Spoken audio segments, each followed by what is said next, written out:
Hello and welcome to food મંત્ર by Surabhi Vasa. આજે આપણે એક મસ્ત મજાની વાનગી બનાવી લઈએ. તલની ચીકી બનાવવા માટે સૌથી પહેલા આપણે તલને શેકી લેવાના છે.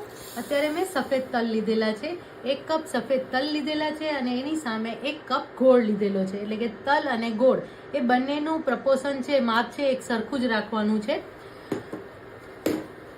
મકર સંક્રાંતિ નજીક આવે એટલે ચીકી તો ઘરમાં બનવી જ જોઈએ.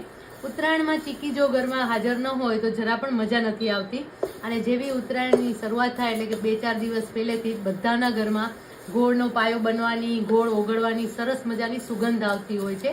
તલ શેકાવાની, સિંગ શેકાવાની બહુ જ સરસ સુગંધ આવતી હોય છે. તો આપણે પણ એની શરૂઆત તો કરવી જ પડે ને. તો એના માટે આપણે અત્યારે તલની ચીકી બનાવી રહ્યા છીએ. ચીકી બનાવવી ખૂબ જ ઇઝી છે.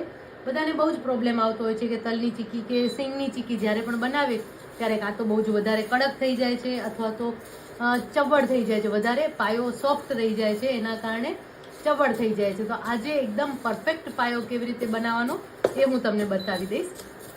તો સૌથી પહેલાં તો આપણે આ રીતે તલને શેકી લેવાના છે. જો તલને શેકવાના કારણે એની અંદર એક સરસ મજાની ક્રિસ્પીનેસ આવે છે અને એની સુગંધ પણ સરસ આવે છે. હવે તલ શેકાયા કે નહીં એ કેવી રીતે ખબર પડે? તો એક તો તલ ફૂટવા લાગે અને એની સાથે સાથે એનો કલર લાઇટ થઈ જશે. તલ જ્યારે શેકાશે ત્યારે એનો કલર લાઇટ થઈ જશે. પહેલાં કરતાં એનો કલર લાઇટ થઈ જવાનો છે, એટલે એ ધ્યાનમાં રાખવાનું છે. બસ તલ શેકાઈ ગયા છે, ફ્લેમ ઓફ કરી દઈશું અને એને આપણે એક બાઉલમાં કાઢી લઈશું.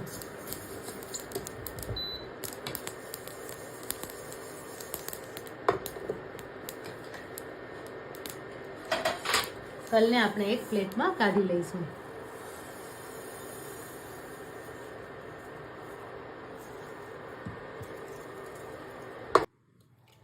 તલની ચીકી બનાવવા માટે સૌથી પહેલા આપણે 1 ચમચી જેટલું ઘી લઈશું. એક નાની ચમચી જેટલું ઘી લેવાનું છે.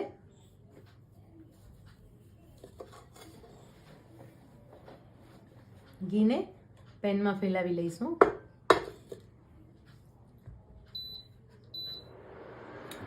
હવે એની અંદર 1 કપ ગોળ ઉમેરી લઈશું. આપણે 1 કપ તલ લીધા અને એની સામે 1 કપ ગોળ લેવાનો છે. એ રીતે આપણે મેઝરમેન્ટ કર્યું હતું. હવે આ ગોળને આપણે મેલ્ટ કરવાનું છે, પણ આ જે પ્રોસેસ છે એ ધીમા તાપે કરવાની છે, બહુ ફાસ્ટ ફ્લેમ પર નથી કરવાની. જો ફાસ્ટ ફ્લેમ પર તમે કરશો ને તો ગોળ એકદમ ઝડપથી ઓગળી જશે અને ક્યાંક એકદમ ઝડપથી ઓગળી જશે ને ક્યાંક એ વધારે કડક રહી જશે, એટલે કે નહીં ઓગળ્યો હોય. તો આમ કરવાના કારણે ચીકી સરસ નહીં બને. અને ગોળને આવી રીતે નાના ટુકડામાં ભાંગી લેવાનો છે અથવા તો એને છીણી લેવાનું છે. એમ કરવાથી ચીકી એકદમ સરસ બને છે. જો તમે મોટા ટુકડામાં રાખશો ને તો ગોળને ઓગળતા વાર લાગશે અને એના કારણે પણ પાયો છે એ પ્રોપર તૈયાર નહીં થાય. જો હવે ગોળને આપણે ઓગળવા દઈશું.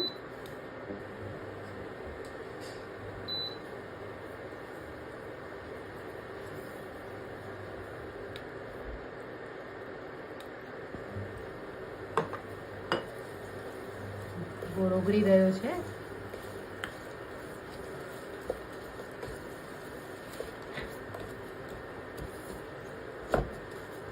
ક્યાંક ટુકડા મોટા હોય તો એને નાના કરી લેવાના છે.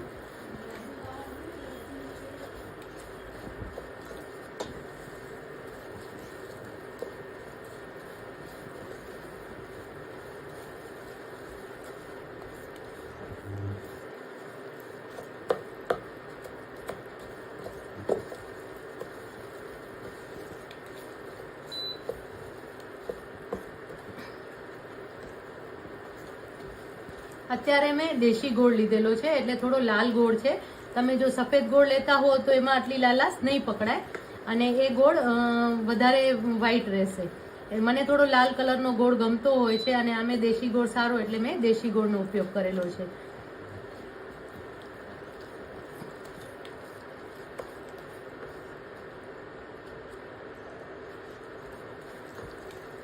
જુઓ ગોળ સરસ ઓગળી ગયો છે.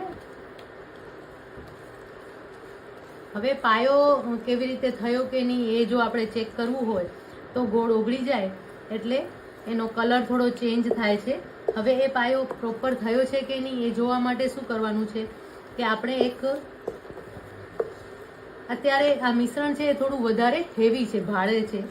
જ્યારે ગોળનો પાયો તૈયાર થશે ને ત્યારે આ મિશ્રણ છે એકદમ હલકું થઈ જશે અને હલકું થઈ જશે અને એકદમ સરસ રીતે ફરવા લાગશે. એટલે સમજી જવાનું કે ગોળનો પાયો તૈયાર થઈ ગયો છે. એક તો એ રીત છે. એના સિવાય બીજું શું કરવાનું છે કે આવી રીતે એક બાઉલમાં પાણી લેવાનું છે અને જે આપણે મિશ્રણ તૈયાર થયું એ એની અંદર ઉમેરવાનું છે. એને 1 મિનિટ માટે ઠંડુ થવા દેવાનું છે અને ઠંડુ થાય પછી એને બહાર લઈ લેવાનું છે. બહાર લઈ અને પછી તમે એને આવી રીતે કરશો તો જુઓ આ હજી પાયો તૈયાર નથી થયો, તો આવી રીતે સ્ટીકી છે. જો પાયો તૈયાર નહીં થયો હોય તો આ મિશ્રણ આવી રીતે સ્ટીકી રહેશે અને એના કારણે તમારી જે ચીક્કી છે એ એકદમ કડક તૈયાર થઈ જશે. એટલે જો તમારો પાયો કાચો રહ્યો હશે ને તો તમારી ચીક્કી છે એકદમ કડક તૈયાર થશે, ચીવડી રહી જશે. કડક એટલે એમ ચાવતા તૂટે નહીં એટલી કડક તૈયાર થશે. એટલે ઘણીવાર આપણે એવું થાય કે દાંતમાં ચોંટે છે, ચીક્કી બરાબર તૈયાર નથી થઈ, દાંતમાં ચોંટે છે, એના પીસ સરસ નથી પડતા, તો એ બધા જ રીઝન પાયો કાચો રહી ગયો હોય એ હોય છે.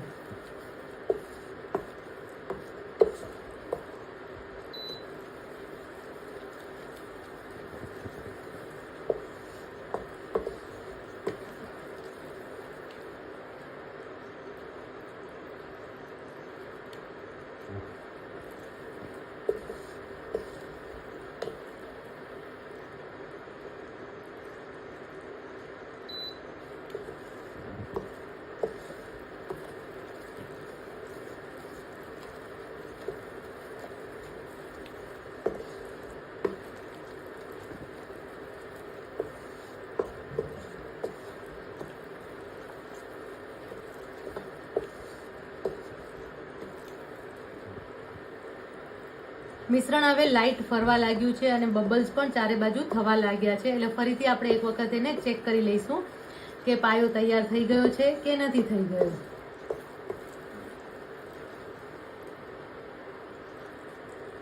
ફરીથી આપણે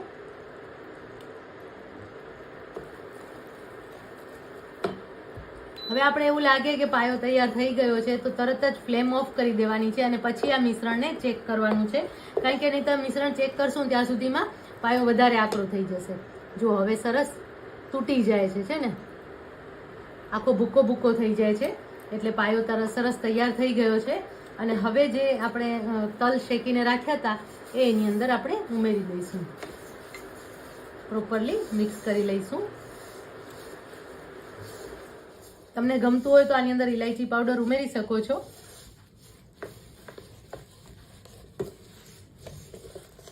જો મિશ્રણ એકદમ સરસ તૈયાર થઈ ગયું છે અને પેન ગરમ છે એટલે હજી પણ આ મિશ્રણ થોડું વધારે ગરમ થવાનું જ છે અને સરસ રીતે તૈયાર થઈ જવાનું છે. એકદમ સરસ ગોળો વળી જશે.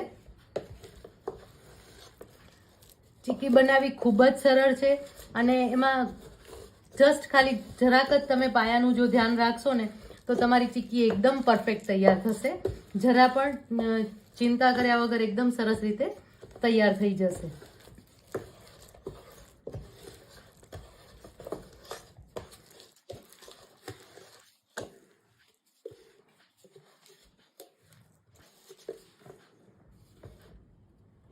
જો હવે આમાંથી પણ તમને ખબર પડશે કે એના આવી રીતે તાર થવા લાગ્યા છે.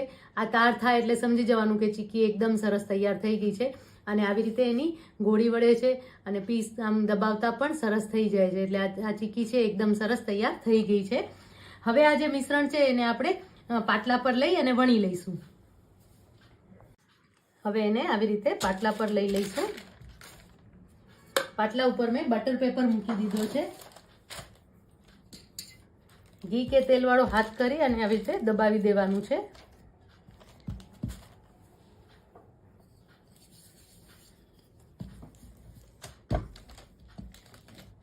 આવી રીતે દબાવતા જશું.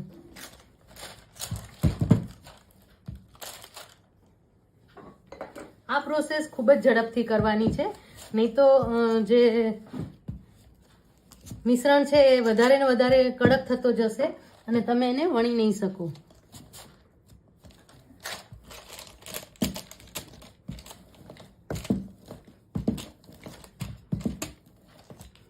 જુઓ પ્રોપર સરસ વણાઈ રહ્યું છે.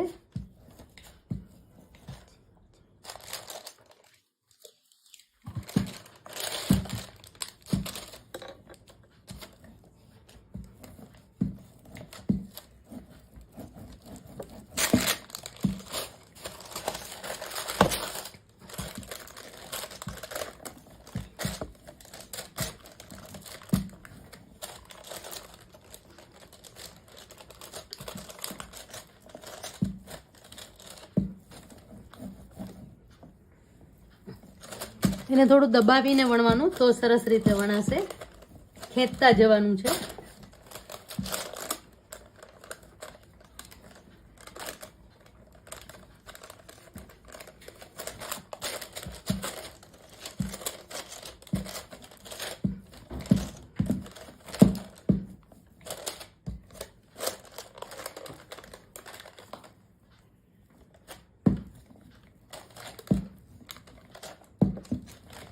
એકદમ સરસ તૈયાર થઈ ગયું છે.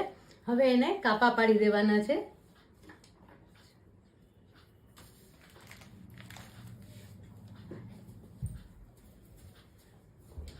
છરીથી કાપા પાડી શકો છો અથવા તો તમે તવીથો હોય એનાથી પણ કાપા પાડી શકો છો.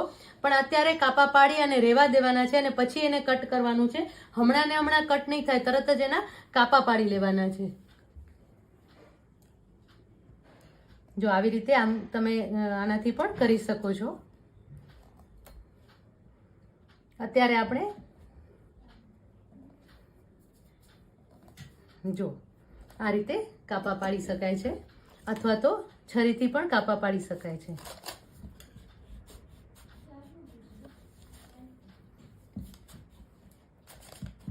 જો એકદમ સરસ રીતે કાપા પડી ગયા છે.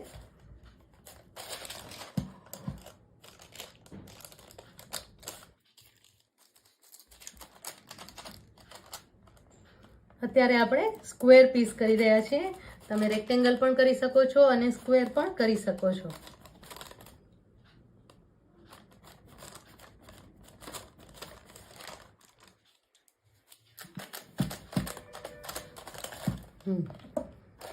હવે આ જે ચીક્કી છે એને થોડી વાર માટે આપણે ઠંડી થવા દઈશું અને ઠંડી થયા પછી એ તરત જ આમાંથી ઉખડી જશે, અનમોલ થઈ જશે અને પછી એના પીસ પાડી લઈશું. તલની ચીક્કી તૈયાર છે. આપણે એને સર્વ કરી લઈએ.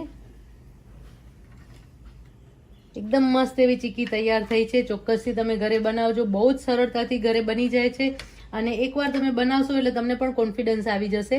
તો તલની ચીક્કી તૈયાર છે. આવી જ ચીક્કી ચોક્કસ તમે ઘરે બનાવજો. આવી જ નવી વાનગીઓ સાથે, નવી વાતો સાથે ફરી મળતા રહીશું. ત્યાં સુધી બાય બાય.